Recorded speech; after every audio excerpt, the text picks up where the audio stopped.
하나님의 말씀을 들리게 하라.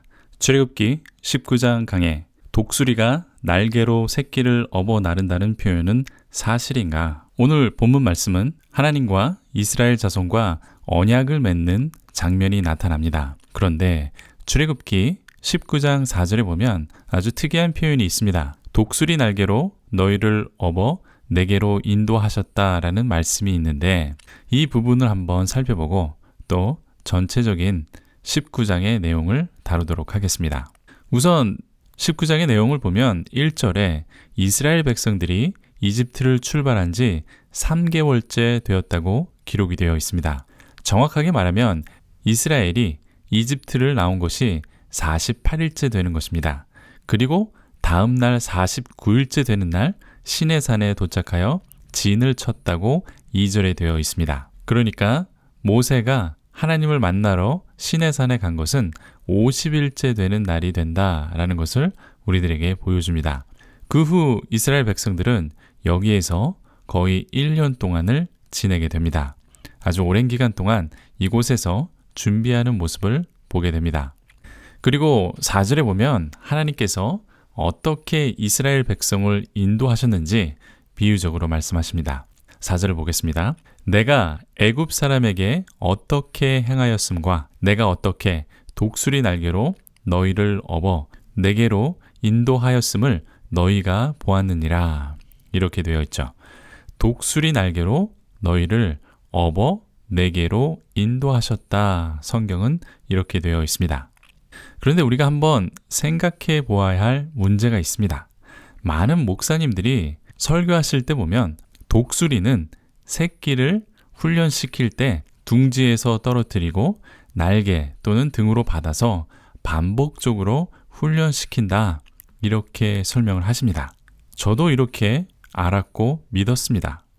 독수리는 이렇게 훈련하는 줄 알았죠. 그런데 독수리는 실제로 이렇게 훈련시키지 않습니다.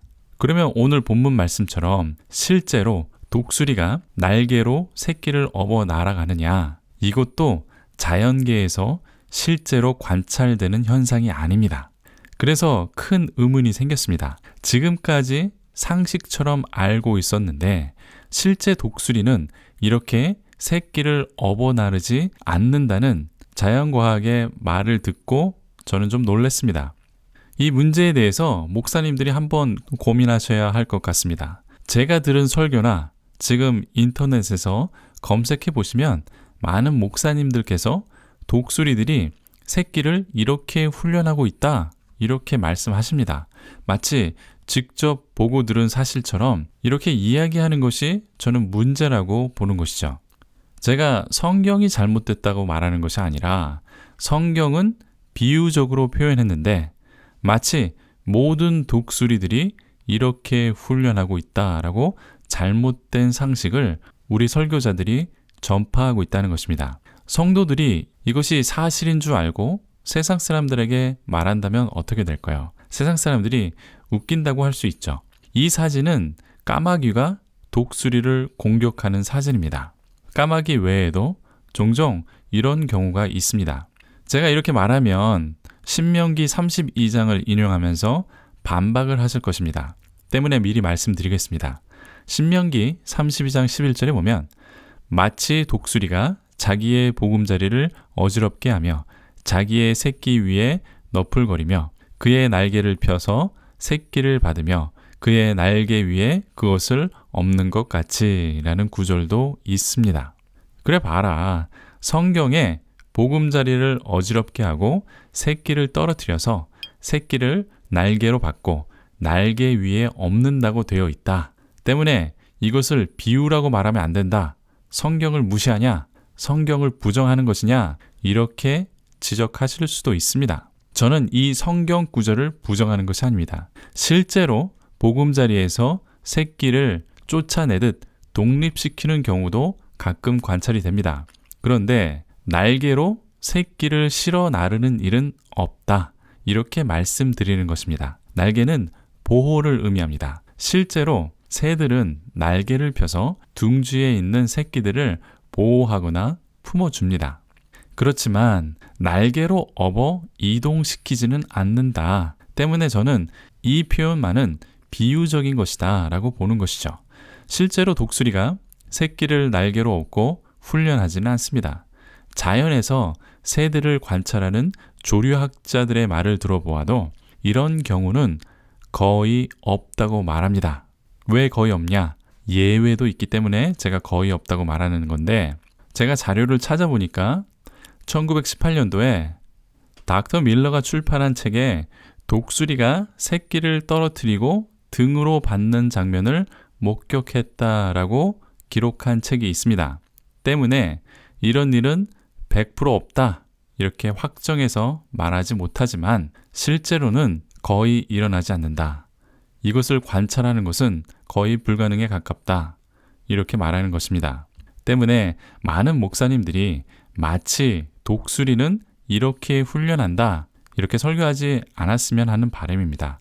세상 사람들에게 오해받고 마치 성경이 다 틀린 이야기를 하는 것처럼 들릴 수 있으니까 우리가 좀 더 조사해보고 조심스럽게 접근해야 한다는 것을 말씀드리는 것입니다.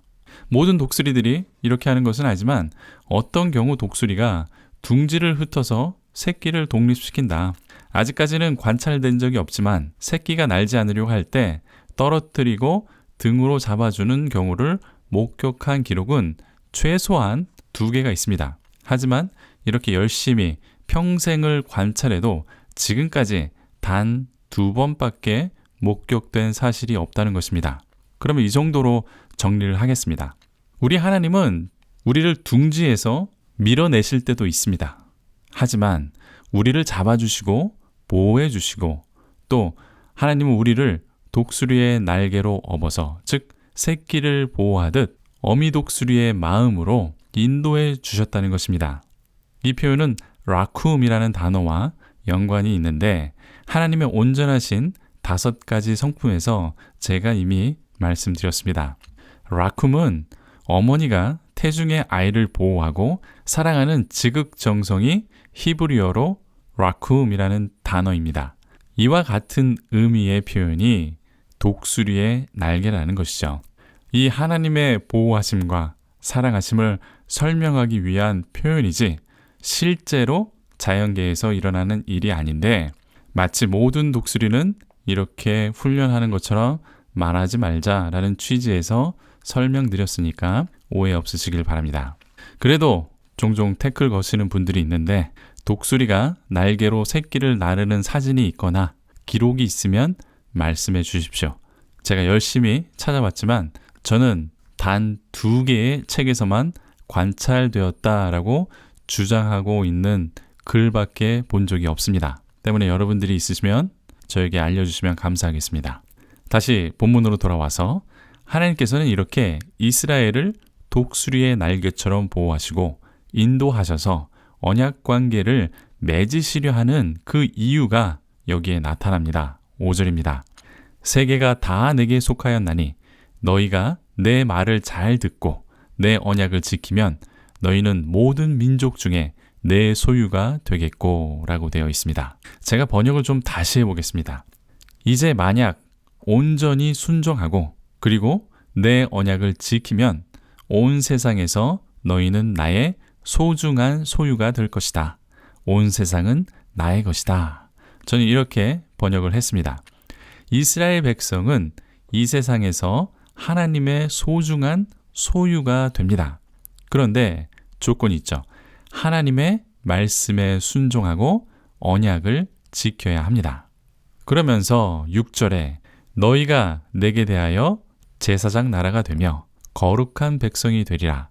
너는 이 말을 이스라엘 자손에게 전할지니라. 이렇게 되어 있습니다. 하나님의 말씀에 순종하고 언약을 지키면 하나님의 소중한 소유물이 될 뿐이 아니라 제사장의 나라가 되게 해 주신다라고 되어 있습니다. 또 거룩한 백성, 즉 하나님께 구별된 백성이 된다라는 것을 말씀하고 있는 것이죠. 이전 시간에도 말씀드렸지만 이전 장에서 이드로가 나타납니다. 하나님과 언약을 맺기 전에 이방인 제사장이 나와서 아주 중요한 역할을 하죠. 율법을 잘 수행할 수 있도록 모세에게 조언을 하는 것인데 또 이 아브라함과 언약을 맺기 전에도 살렘의 왕이며 제사장인 멜기세덱이 나타나 중요한 역할을 합니다. 신약성경 히브리서에서 멜기세덱을 예수님의 모형이라고 말씀하고 있습니다. 다시 말하면 하나님께서는 이방인을 생각하고 계신다는 것입니다. 잃어버린 영혼, 하나님을 떠나고 하나님을 모르는 이방인들을 위하여 이 세상 가운데 이스라엘 백성을 하나님의 백성으로 선택하셨다는 것입니다. 이렇게 선택된 이스라엘 백성을 모든 민족들을 대표하는 제사장의 나라를 만드셔서 모든 민족을 구원하고 모든 민족이 하나님을 알 수 있도록 소중한 존재로 이스라엘을 선택하셨다는 것입니다. 그런데 이스라엘은 이방인을 개취급하고 이방인에게 하나님의 말씀을 전하지 않고 하나님을 떠나는 과오를 범했습니다. 그래서 하나님은 이스라엘 백성들에게 돌아오라고 벌도 주시고 달래도 주시고 오래 참으심으로 인내해 주셨습니다. 그럼에도 이스라엘 백성들은 하나님께 돌아오지 못합니다. 때문에 예수님께서 이 땅에 오시고 모든 인류를 위하여 제물이 되시고 모든 인류의 죄를 해결해 주셨습니다. 그래서 우리가 자격이 없는 이방인이었지만 우리가 하나님의 언약 백성으로 인정받게 되었습니다. 예수 그리스도의 보혈로 우리가 하나님의 자녀가 된 것이죠. 이제 이스라엘을 부르신 이유와 약속을 이방인인 우리에게 주셨습니다. 이제 출애굽기 19장 5절에서 6절의 말씀이 우리에게 적용되었다라는 것을 명심해야 합니다. 세계가 다 내게 속하였나니 너희가 내 말을 잘 듣고 내 언약을 지키면 너희는 모든 민족 중에서 내 소유가 되겠고 너희가 내게 대하여 제사장 나라가 되며 거룩한 백성이 되리라. 너는 이 말을 이스라엘 자손에게 전할지니라. 저는 이 말씀을 새롭게 하나님의 언약 백성이 되신 여러분들께 전하여 줍니다. 이제 저와 여러분이 제사장의 나라가 되었습니다. 저와 여러분은 거룩한 백성, 하나님의 백성으로서 교회가 되었습니다. 베드로전서 2장 9절에 보면 오직 너희는 택하신 족속이요 왕 같은 제사장들이요 거룩한 나라요 그의 소유된 백성이니 이는 너희를 어두운 데서 불러내어 그의 기이한 빛에 들어가게 하실 자의 아름다운 덕을 선전하게 하려 하심이라. 이렇게 되어 있습니다. 때문에 우리에게 의무가 주어진 것입니다. 하나님의 거룩한 백성으로 하나님의 선택받은 제사장으로 하나님의 소중한 소유물이 되었기 때문에 아름다운 덕을 선전하게 하려고 하셨다는 것입니다. 아름다운 덕은 예수를 전하는 것입니다. 복음을 전하는 것이죠. 제사장은 중재자의 역할을 합니다. 온 세상이 하나님께 나아갈 수 있도록 하나님을 알 수 있도록 소개하고 중재하는 역할을 하는 것입니다. 다시 말하면 우리는 하나님의 선택함을 받은 하나님의 제사장으로 복음을 전해야 할 의무가 주어졌다는 것입니다. 먼저 부르심을 받은 이스라엘 백성들은 이 의무를 잃어버리고 자신들만 잘 먹고 잘 살려고 했습니다. 하나님의 말씀에 순종하고 언약을 지켜야 하는데 그렇지 못했습니다. 언약을 지키는 것은 언약 관계 안에 있으면 자연스럽게 지켜진다고 여러 번 제가 강조했습니다. 다시 말하면 사랑하는 언약 관계 안에 있으면 우리는 자연스럽게 언약을 지키게 됩니다. 왜냐하면 하나님을 사랑하기 때문에 그 사랑하는 관계 안에 있으면 되는 것이죠. 그렇지만 하나님을 사랑하지 못하고 물질을 사랑하게 되면 물질을 주는 우상을 사랑하게 되는 것인데 바로 이스라엘이 그랬다는 것입니다. 지금 이 시대를 살아가는 우리에게 하나님께서는 말씀하십니다. 너희는 하나님의 제사장이다. 잃어버린 영혼에게 하나님을 소개하고 하나님께 나올 수 있도록 제사장의 역할을 하라고 이렇게 말씀하십니다. 우리는 이스라엘처럼 실패하면 안 됩니다. 예수 믿고 이 땅에서 잘 먹고 잘 살다가 천국 가서도 영원히 잘 먹고 잘 사는 것이 목표가 되면 안 됩니다. 하나님을 사랑하고 하나님의 일에 우리는 동참해야 합니다. 이제 출애굽기 19장을 정리해 보겠습니다. 이스라엘 백성들은 하나님과 언약을 맺게 됩니다. 이 언약을 통해 이스라엘 백성들은 하나님의 소중한 소유물이 됩니다. 또 거룩하게 구별된 백성들이 되고 제사장의 나라가 됩니다. 이 말을 이스라엘 백성들에게 전하고 하나님께서는 그 증거로 구름 가운데 시내산에 임하십니다. 하나님께서 임하시는 그 산에는 사람이나 짐승이나 접근할 수 없게 됩니다. 하나님께서는 구름과 천둥 번개가 치는 그 산으로 임하십니다. 온 산이 진동하고 연기가 가득한 가운데 하나님께서 말씀하시는데 이때 강조하는 것은 정결하라 라는 것을 여러 번 19장에서 반복적으로 말씀하고 있습니다. 정결하라는 것은 구별되고 온전히 하나님의 백성으로서 살라는 것이죠. 이것이 출애굽기 19장의 전반적인 내용입니다. 여기에서 메인 포인트는 하나님께서 우리를 이스라엘 백성들처럼 부르셨다는 것입니다. 예수 그리스도의 보혈로 우리는 하나님의 소중한 소유물이 되었습니다. 거룩하게 구별이 되었습니다. 또 제사장이 되게 하시고 더 나아가서 이스라엘 백성이 되지 못했던 왕이 되게 하셨습니다. 이제 우리는 하나님의 제사장으로 또 왕으로 하나님의 사역에 동참하여야 합니다. 온 세상을 구원하시는 하나님의 그 사역에 동참해야 합니다. 이것이 또 예수 그리스도의 명령입니다. 지금도 일하시는 하나님의 제사장으로 우리의 이웃과 친구를 하나님을 알 수 있도록 인도하시길 간절하게 축원드립니다. 아멘. 도움이 되셨습니까? 질문이나 의견이 있으시면 댓글을 달아주십시오. 영상과 관련이 없는 질문도 괜찮습니다. 구독과 좋아요는 제게 큰 격려가 됩니다. 또 알람까지 설정해 주시면 계속해서 제 성경 강의를 들으실 수 있습니다. 감사합니다.